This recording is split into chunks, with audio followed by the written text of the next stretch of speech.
नमस्कार दोस्तों, उम्मीद है आप सब बढ़िया होंगे। आज हम कॉटन के प्रोडक्शन एरिया और प्रोडक्टिविटी को लेकर जो कन्फ्यूज़न है उसको दूर करने का काम करेंगे। हम वर्ल्ड लेवल पर भी और इंडिया के लेवल पर भी जो स्टेट वाइज प्रोडक्शन का डेटा है या ईयर वाइज जो प्रोडक्शन एरिया में जो डिफ्रेंशिएशन है, अलग अलग वेबसाइट्स पर अलग अलग देखने को मिलता है। लेकिन इस डेटा को समराइज़ करना बहुत ज़रूरी होता है और एक ऑथेंटिसिटी हमारे पास होनी बहुत ज़रूरी होती है। तो हम ये सारे डेटा को आज आपके साथ बहुत अच्छे से कंपाइल करके लेके आए हैं और मैं इवन दो आपको जितने भी सोर्स जहां से हमने इनको कलेक्ट किया है वो भी आपके साथ शेयर करूंगा ताकि किसी प्रकार की कोई कंफ्यूजन आपके साथ नहीं होनी चाहिए। तो चलिए चलते हैं, इस पूरे सेशन को डिस्कस करते हैं और आपको एक एक्यूरेट डेटा के साथ हर एक चीज़ को क्लेरिफाई करने का काम करते हैं। सबसे पहले हम बात करना चाहते हैं कि जो कॉटन है उसका टोटल जीवीओ में कितना कंट्रीब्यूशन है। तो बताना चाहता हूँ, जैसा कि आप लोग जानते हैं, हमारे एग्रीकल्चर की बात की जाए तो पिछले कुछ सालों के अंदर एग्रीकल्चर का जो जीवीओ में कंट्रीब्यूशन है वो डिक्रीज़ हुआ है क्योंकि जो अदर सेक्टर है वो बढ़ते जा रहे हैं। और जीवीओ में भी अगर हम बात करें एग्रीकल्चर सेक्टर में तो सबसे ज़्यादा कंट्रीब्यूट करता है आपका क्रॉप प्रोडक्शन। अब अगर हम बात करें यहाँ पर तो ओवरऑल जो हमारा फाइबर क्रॉप है उसमें सबसे ज़्यादा कंट्रीब्यूट कौन करता है, तो याद रखिएगा फाइबर क्रॉप में कपास या जो हमारी कॉटन की फसल है वो सबसे ज़्यादा कंट्रीब्यूट करती है। ओवरऑल जो आपका 100% यहाँ पर फाइबर क्रॉप का कंट्रीब्यूशन है उसमें 94.5% जो कंट्रीब्यूशन है वो आपका 2011-12 में भी कॉटन का था और 2023-24 में ये आपका 94.8% हो चुका है। यानी कि लगभग 95% टोटल फाइबर क्रॉप के कंट्रीब्यूशन में अकेला आपका कपास आता है। और वहीं पर अगर हम बात करें तो जूट का, तो ये शेयर आपका लगभग ये कह सकते हो 4.9% है। यानी कि अब ये कह सकते हो कि लगभग ये दोनों फसलें हैं जो कि 100% फाइबर क्रॉप में कंट्रीब्यूट करती हैं। बाकी जो क्रॉप्स आपकी हैं, चाहे वो मेस्टा की बात करें या किसी और लीफ फाइबर क्रॉप की बात करें, तो उनका कंट्रीब्यूशन आपका लगभग 0.1 या 0.2% के आसपास ही देखने को मिलेगा। ठीक है,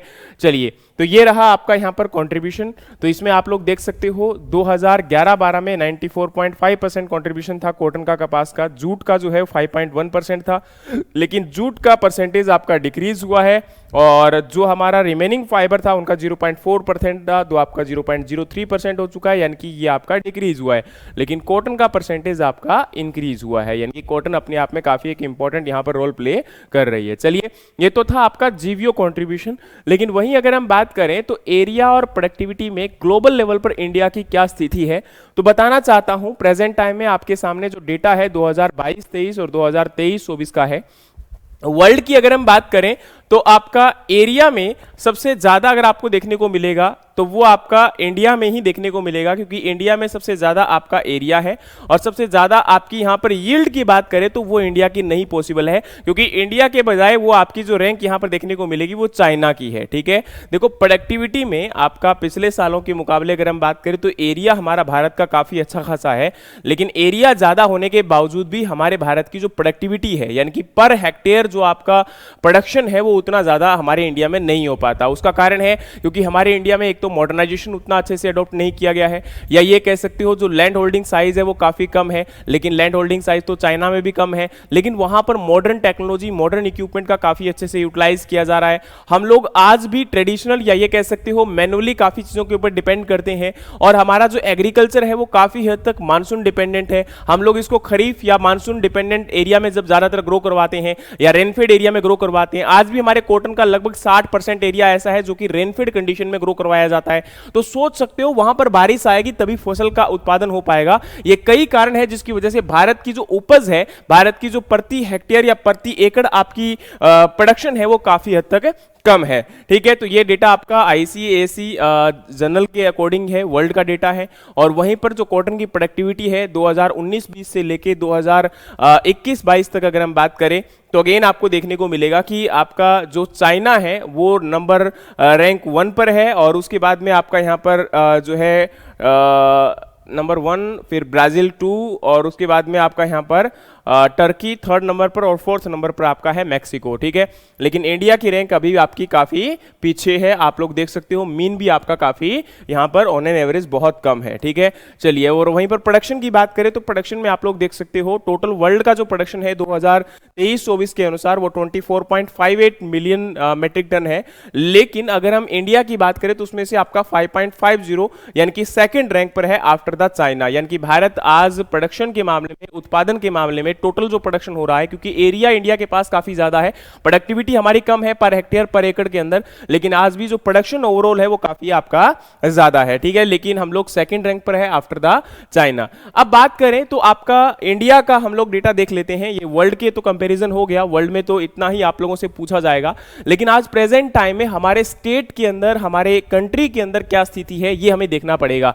तो देखो 2019-20 से लेके 2024-25, और याद रखना कि आपके एग्जाम के अंदर 2024-25 से क्वेश्चन नहीं पूछे जाने के चांस है। इसका कारण क्या होता है, क्योंकि ये जो डेटा है वो आपका प्रोविजनल है और केवल एक ही डेटा है जो अलग अलग वेबसाइट पर आपका वेरी करेगा। आपको बता देना चाहता हूं कि एक तो वेबसाइट जिसको आप लोग हमेशा चेक कर सकते हो कॉटन के डेटा को लेकर, वो है कॉटन एसोसिएशन ऑफ इंडिया।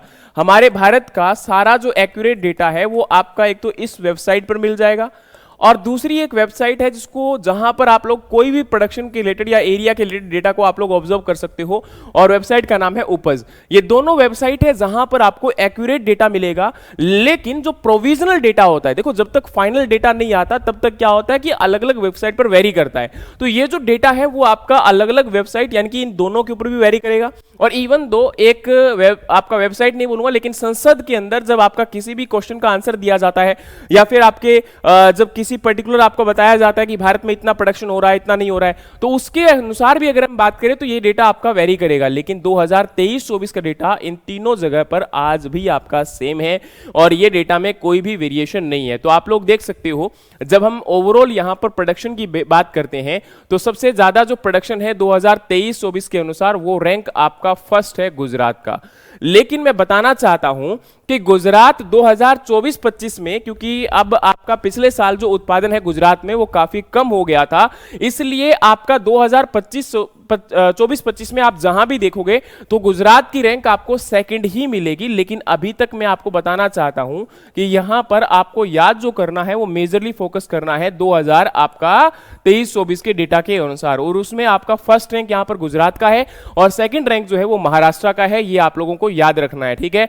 अभी 2023-24 की बात कर रहा हूं, और वहां पर 2022-23 में भी आपकी सेम रैंक है, और लेकिन आपका जो 2024-25 का प्रोडक्शन है वो गुजरात में आपका क्या हो चुका है, अगेन आपका कम हो चुका है, ठीक है। अब हम बात करें तो टोटल प्रोडक्शन आपका इंडिया का कितना है, तो देखो ये आपका 24/3/2025 तक जो डेटा है वो 325.22 लाख बेल प्रोडक्शन हुआ है, ठीक है। और 1 बेल इज इक्वल टू कितना होता है कॉटन के लिए, तो आपको पता है 170 किलोग्राम होता है। कितना होता है जी, 170 किलोग्राम होता है। और बेल मतलब गांठ की बात की जा रही है, एक गांठ का जो वजन होता है वो आपका कितना रहेगा। और ये आपका जो डेटा यहां पर है वो कॉटन एसोसिएशन ऑफ इंडिया के अकॉर्डिंग है। आप लोग देख सकते हो अलग अलग आपका एरिया कितना है, फिर उसके बाद प्रेस बेल और आपका लूज कॉटन और टोटल प्रोडक्शन। तो हमें यहां पर इन दोनों डेटा को अलग से याद नहीं करना है, हमें केवल यही देखना है कि टोटल प्रोडक्शन में और उसके बाद आपकी उपज यानी कि यील्ड कहां पर ज्यादा है, ठीक है। तो अगर हम बात करें इसमें अलग अलग जोन के अनुसार, जैसे कि north zone, central zone, south zone और आपके अदर, तो यहां पर अगर हम बात करें तो मेजर जो 3 जोन है इनमें प्रोडक्शन आपका कितना हो रहा है, जैसे कि आप लोग देख सकते हो सबसे ज्यादा जो प्रोडक्शन है 2023-24 के अनुसार अगर हम बात करें तो आप लोग देख सकते हो, जो मैंने अभी बताया था फाइनल डेटा आपको याद करना है, तो उसमें महाराष्ट्र अगेन आपका यहां पर क्या है, फर्स्ट रैंक पर है, किसमें, आपके एरिया में। लेकिन प्रोडक्शन में अगर आप लोग देखोगे तो गुजरात क्या है, आपका फर्स्ट रैंक पर है। तो मैंने अभी आपको यही चीज बताई थी कि गुजरात आपका फर्स्ट रैंक पर है 2023-24 के अनुसार, और सेकंड रैंक पर है आपका महाराष्ट्र। लेकिन एरिया वाइज जो है महाराष्ट्र आपका क्या है, फर्स्ट रैंक पर है, और सेकंड रैंक पर क्या है, आपका गुजरात है। ये 2023-24 का डेटा है। और प्रोडक्टिविटी के मामले में बात करें तो गुजरात की रैंक आपकी क्या है, यहां पर इन सभी जो आपके गिवन स्टेट्स है इनमें से आपकी गुजरात की रैंक फर्स्ट है, और सेकंड रैंक जो है वो आपके यहां पर किसकी है, है ये आपका ओडिशा की है। ठीक है, तो ये आपको डेटा याद होना चाहिए क्योंकि यहां से क्वेश्चन जो है वो एग्जाम के अंदर आपके आ सकते हैं। और याद रखना ये 2023-24 के डेटा की बात कर रहा हूं, ये साफ लिखा हुआ है आपका। ठीक है, तो इसको आप लोग स्क्रीनशॉट ले लीजिएगा। इसके बाद में बात करें तो 2024-25 यानी कि इस साल का जो प्रोविजनल डेटा है उसके अनुसार आप लोग देखिए कि महाराष्ट्र की रैंक आपकी जो है बदल चुकी है, गुजरात की रैंक बदल चुकी है। आपका महाराष्ट्र दोनों ही कंडीशन में फर्स्ट आपका पहुंच चुका है और सेकंड रैंक पर पहुंच चुका है कौन? आपका गुजरात। ठीक है, तो मैंने क्या बोला, अगर हम एरिया और प्रोडक्शन की बात करें तो दोनों ही कंडीशन में महाराष्ट्र फर्स्ट रैंक पर आ गया है, गुजरात आपका सेकंड रैंक पर आ चुका है। लेकिन प्रोडक्टिविटी के मामले में ओडिशा आपका यहां पर फर्स्ट हो गया और जो गुजरात था वो पहले फर्स्ट था, वो सेकंड रैंक पर हो गया। ये भी आपको यहां पर पता होना चाहिए। ठीक है, वहीं अगर हम बात करें तो ओवरऑल आप लोग देखिए 2022-23 का डेटा। अब देखो 2022-23 में अगेन देखो गुजरात जो है पहले क्या रैंक पर था, अगेन यहां पर आपका गुजरात फर्स्ट रैंक पर था और महाराष्ट्र सेकंड रैंक पर था। लेकिन एरिया में अब भी आपका यहां पर पिछले से पिछले साल भी महाराष्ट्र फर्स्ट रैंक पर था और गुजरात आपका सेकंड रैंक पर था, हमेशा से यही रहा है। लेकिन 2024-25 के अंदर जो मैं अभी बता रहा था आपको, वो डेटा आपका चेंज हो चुका है, बदलाव आ चुका है। लेकिन ये डेटा अभी तक प्रोविजनल है तो इसके क्वेश्चन पूछे जाने के चांसेस कम है, लेकिन फिर भी हमें याद करना है, एटलीस्ट रैंक तो आपको जरूर याद करनी पड़ेगी। ठीक है, और प्रोडक्शन की बात करते हैं तो 2000 देखिए 23-24 के अंदर जो टोटल प्रोडक्शन है वो 325.22 लाख है और वहीं पर आपका अगेन यहां पर 294.25 लाख है 2024-25 के अनुसार, और अगेन 2022-23 में आपका 336 लाख बेल है।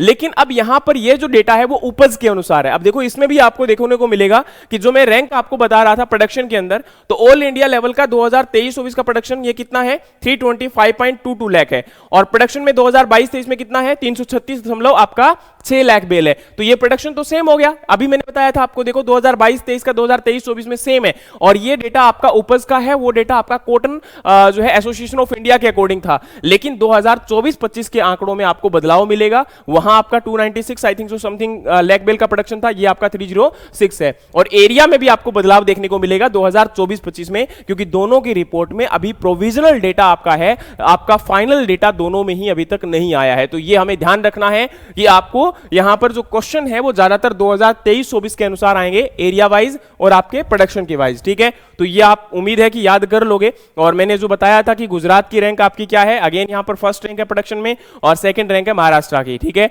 लेकिन आपके एरिया के मामले में महाराष्ट्र आपका फर्स्ट रैंक पर है और गुजरात आपका सेकंड रैंक पर है। ठीक है, और ये आपकी पिछले 4 सालों के अंदर सेम है। ठीक है, आपके एरिया के मामले में महाराष्ट्र आपका हमेशा से फर्स्ट है, लेकिन गुजरात की बात करें तो प्रोडक्शन के मामले में पिछले 2 साल से आपका फर्स्ट रैंक पर था गुजरात आपका, लेकिन इस साल जो है गुजरात क्या हो गया? सेकंड रैंक पर हो गया और महाराष्ट्र आपका फर्स्ट रैंक पर हो गया 2024-25 में।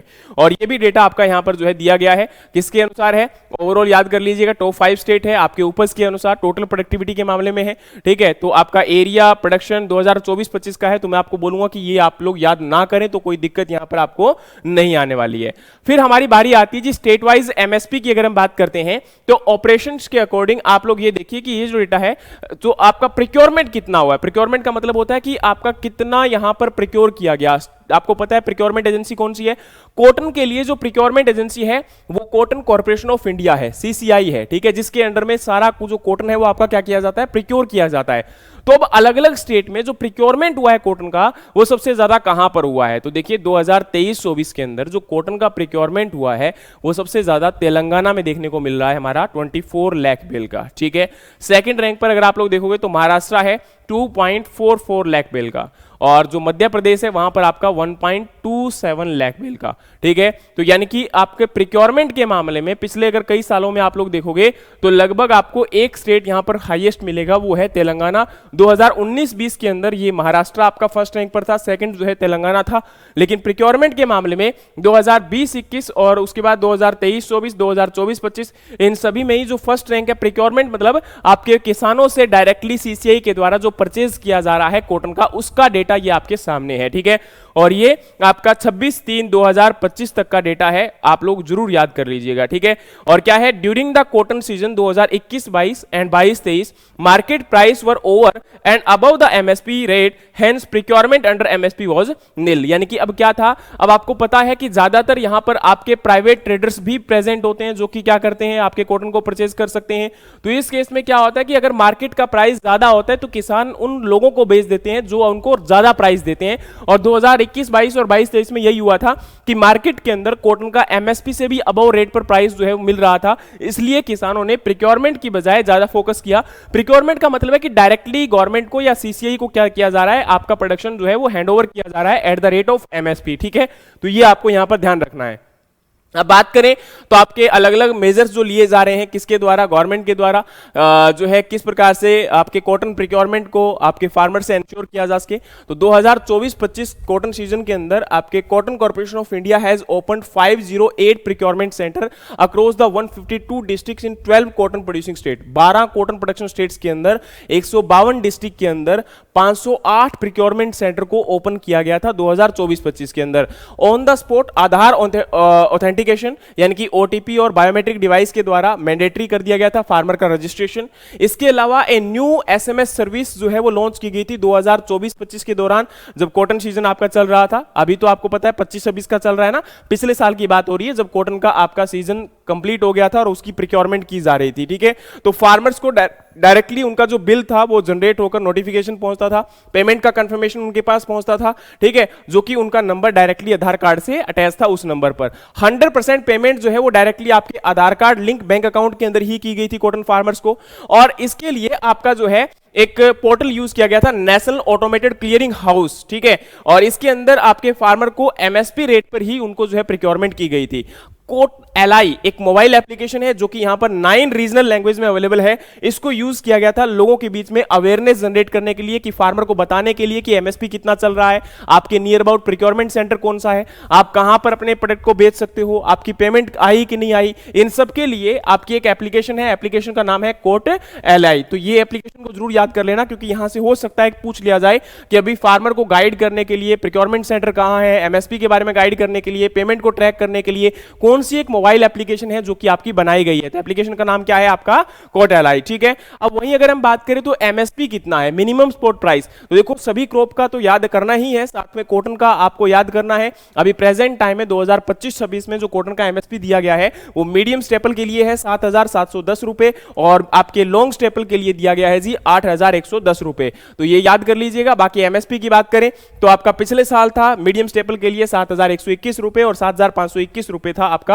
अभी रिसेंटली इस साल के लिए, सॉरी आपका लॉन्ग स्टेपल के लिए। ठीक है, वहीं अगर हम बात करें तो मैंने एप्लीकेशन आपको बता दी है कि कोट एलआई क्या काम करती है। इसके अलावा आपके इंडियन कॉटन को ब्रांड देने के लिए आपको पता होगा कस्तूरी कॉटन के नाम से एक ब्रांड बनाया गया है, जिसके अंदर जो आपका लॉन्ग स्टेपल कॉटन है, या ये कह सकते हो हमारे देश का जो बेहतरीन कॉटन है, उसको मार्केट के अंदर या इंटरनेशनल मार्केट में पहचान दिलाने के लिए एक ब्रांड बनाया गया है, कस्तूरी कॉटन ब्रांड। और इसके थ्रू लोगों को आपका ये कह सकते हो हमारे देश के कॉटन को पहचान मिलेगी, हमारा देश जो है वो कॉटन के प्रोडक्शन को उत्पादन ज्यादा कर पाएगा। लोगों को इंटरनेशनल मार्केट में जब पहचान मिलेगी, गवर्नमेंट के द्वारा एक ऑथेंटिकेशन मिलेगा, तो लोग इसको ज्यादा परचेज करेंगे, इंटरनेशनल मार्केट में ज्यादा प्राइस मिलेगा और किसानों को इससे ज्यादा फायदा होगा, तो उनको ज्यादा प्राइस मिलेगा। क्योंकि रीजन क्या है, ये क्या रिप्रेजेंट करता है, ये कॉटन की whiteness, softness, purity, lustreness, uniqueness को आपका क्या करता है, नेशनल और इंटरनेशनल मार्केट में रिप्रेजेंट करता है एक ब्रांड और लोगो के थ्रू। ठीक है, और वहीं पर अभी रिसेंटली इस बजट के अंदर 2025-26 में आपका mission for cotton productivity launch किया गया है, और इसका मेन टारगेट है कि कॉटन के प्रोडक्शन को क्या करना, इंक्रीज करना, कॉटन की प्रोडक्टिविटी को बढ़ाना। लेकिन मेन टारगेट है कि कॉटन की प्रोडक्टिविटी और आपकी सस्टेनेबिलिटी को जो है आपका प्रमोट करना, और इसमें mainly extra long staple cotton जो प्रोडक्शन है और उन वेराइटीज को आने वाले टाइम में और ज्यादा बेटरमेंट के साथ लेकर आना। और ये 5 साल के लिए मिशन लॉन्च किया गया है और इसमें 500 करोड़ रुपए आपके बजट एलोकेट किए गए हैं। ठीक है, तो ये आपके माइंड में क्लियर होना चाहिए कि कितना बजट दिया गया है, कितने साल के लिए मिशन है और मेन टारगेट आपका क्या है। तो ऑब्जेक्टिव पता होना चाहिए। मिशन का नाम क्या है, मिशन फॉर कॉटन प्रोडक्टिविटी है, तो नाम से ही पता चल रहा है कि भाई कॉटन की प्रोडक्टिविटी को बढ़ाने के लिए, और वो भी किस प्रकार की, तो आपकी लॉन्ग स्टेपल जो कॉटन वेराइटीज हैं उनको आपका प्रोडक्शन और प्रोडक्टिविटी बढ़ाने के लिए इस मिशन को मेनली लॉन्च किया गया है। ठीक है, और ये आपका यहां पर जो मैंने रेफरेंस की बात की थी, तो आपके सामने ये रेफरेंस सारे दिए गए हैं, जैसे कि संसद सेशन रिपोर्ट आपकी है, या कॉटन एसोसिएशन ऑफ इंडिया है, या आपका उपज है। इनके ऊपर जाकर आप पूरा डेटा देख सकते हो जो मैंने आपके साथ शेयर किया है। पूरा आपका यहां पर ऑथेंटिक डेटा है, इसमें किसी प्रकार की वेरिएशन आपको नहीं मिलने वाली है, चिंता मत करिएगा। बाकी उम्मीद है कि आपको पूरा सेशन हेल्प करेगा। आपके रिसेंट एग्जाम, खासकर जो कॉटन कॉर्पोरेशन ऑफ इंडिया है, या इसके बाद एएफओ है, नाबार्ड है, इन सभी एग्जाम के अंदर यहां से क्वेश्चंस आपके पूछे जा सकते हैं। तो एक बात को ध्यान रखिएगा, ऑथेंटिक डेटा आप लोग जरूर याद करें। ऑथेंटिक डेटा के साथ अगर मेहनत करोगे तो आपके एग्जाम क्रैक होने के चांसेस 100% है, लेकिन सबसे ज्यादा जरूरी है कि मेहनत करो, है ना। बाकी इस पीडीएफ को कंप्लीटली आप लोग डाउनलोड कर सकते हो हमारे वेबसाइट के ऊपर जाकर, वहां पर आपको अवेलेबल मिल जाएगी। नीचे डिस्क्रिप्शन के अंदर मैंने वेबसाइट का लिंक आपको अवेलेबल करवा दिया है, वहां से जाकर आप उसको पढ़ सकते हो, ठीक है। तो उम्मीद है कि ये आपको हेल्प करेगा। आने वाले टाइम में आप लोग और ज्यादा मेहनत करिए, आपके एग्जाम को क्रैक करिए। जय हिंद, जय भारत, जय जवान, जय किसान। चलिए मिलते हैं नेक्स्ट सेशन में।